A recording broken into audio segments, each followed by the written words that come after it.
হবে, আপনার ব্যবসা বাণিজ্য কি হবে, আপনার কৃষির অবস্থা কি হবে, আপনার শিক্ষার অবস্থা কি হবে, দেশের আইন শৃঙ্খলা কোন দিকে যাবে, আইনের শাসন কেমন হবে, প্রত্যেকটাই 31 দফাতে বিএনপি এবং গণতন্ত্র মনা রাজনৈতিক দলগুলো তারা ঘোষণা করেছে।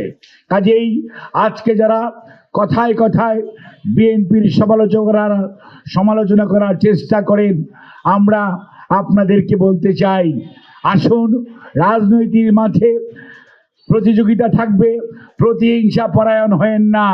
কারণ বাংলাদেশের সর্ববৃহৎ রাজনৈতিক দলের নাম বাংলাদেশ জাতীয়তাবাদী দল, এবং বাংলাদেশ জাতীয়তাবাদী দল সব সময় মনে করে অন্যকে সাথে নিয়ে চলার চেষ্টা করে।